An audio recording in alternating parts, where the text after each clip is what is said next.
Hey, good morning to everybody. Happy Thursday. It's Daryl here. It is 4 a.m. here in Connecticut on the East Coast, and man, do I have a lot to talk about today.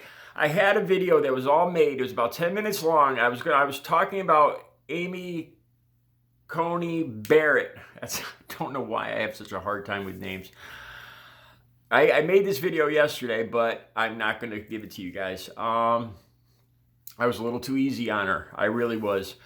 All right, let me give you the gist of yesterday's video. First, I talked about Lindsey Graham. All right, I know that I'm biased, that I'm not a big fan of the GOP, but when I watched the beginning of these proceedings, and Lindsey Graham came out and did his little dog and pony show, I have never seen a more annoying, weaselly, butt-kissing, condescending little weasel than Lindsey Graham. I had never really taken the time to listen to him talk, and he sat there and he asked her questions and presented her to the audience and all that. And oh my God, he is just a spineless little butt kisser, condescending. I have no respect for him on any level. All right, that's that. That's all I got to say about him. Senator Feinstein started asking her questions, and initially Amy Coney Barrett answered them, and I believed her.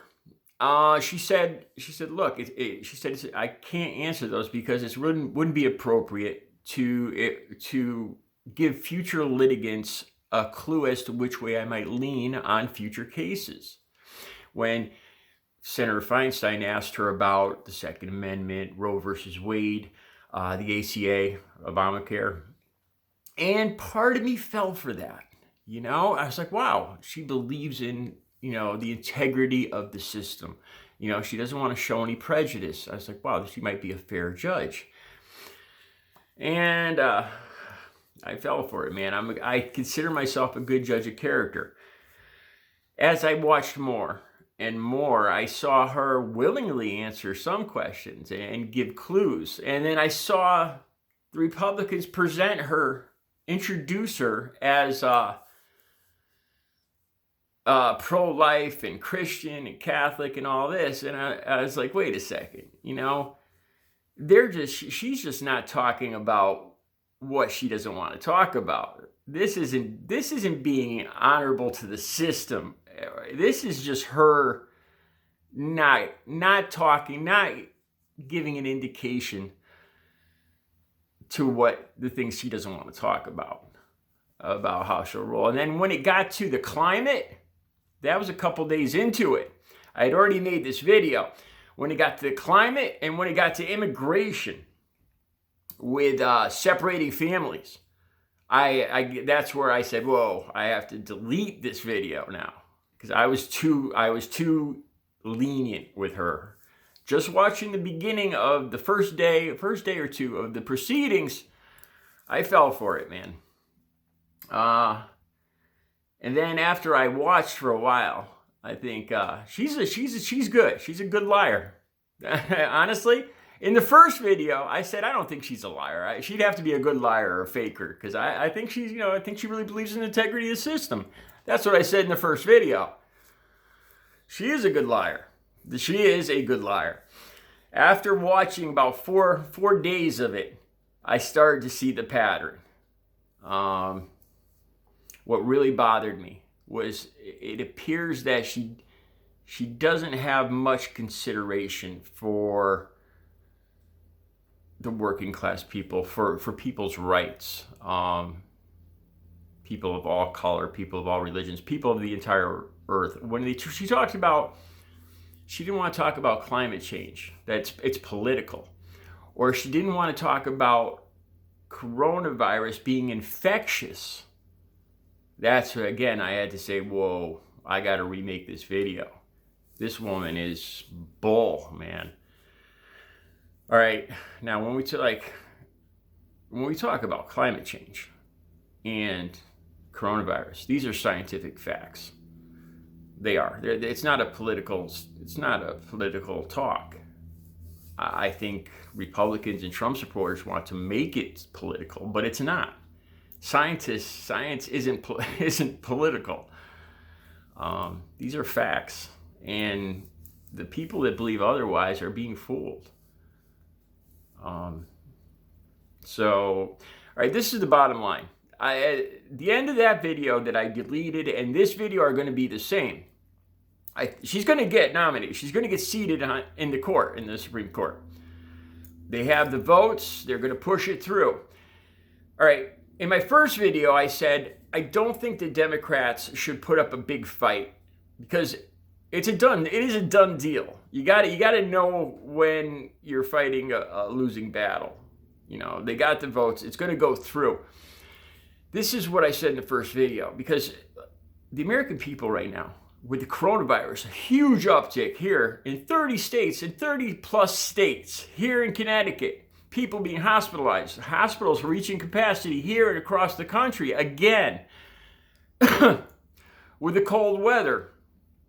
The cold weather in this area and a lot of the other rest of the country, there's a lot of restaurants right here in town and bars that have been seating people outside that are going to go back inside. Plus, there's the usual less work in the winter in these areas where people just can't work. Construction, because the ground's frozen 3 feet down here.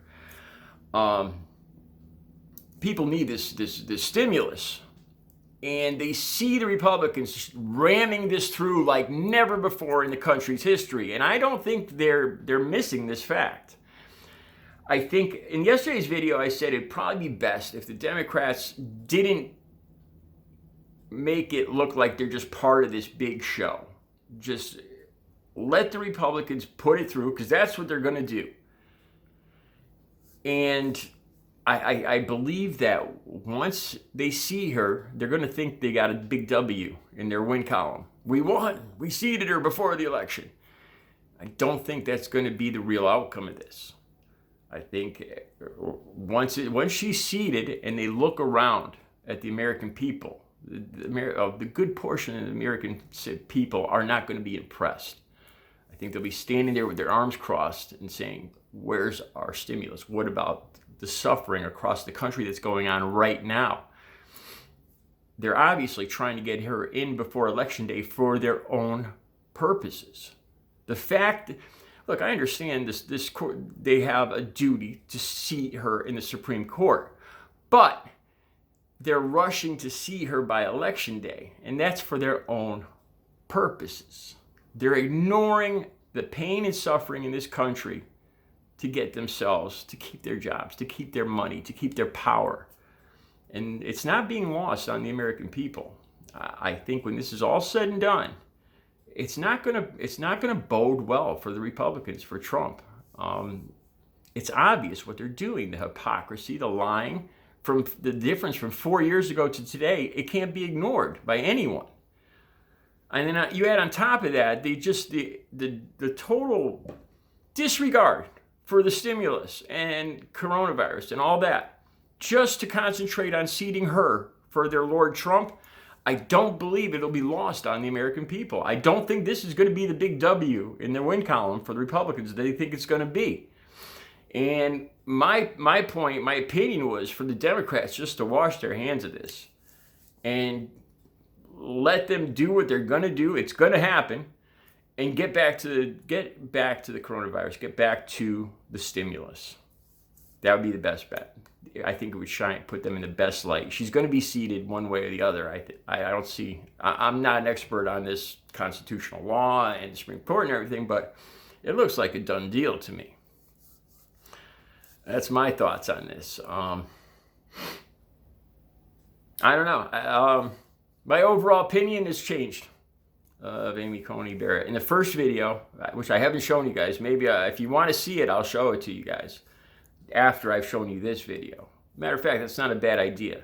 I'll post this video first, now that I've had a better chance to watch her and get a real feel for her. And then I'll post the first video I made after the first day of my initial impressions.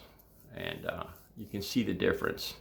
All right, I'm going to be back. I got a lot to talk about today, a lot. You guys have a good Thursday. I'll be back shortly.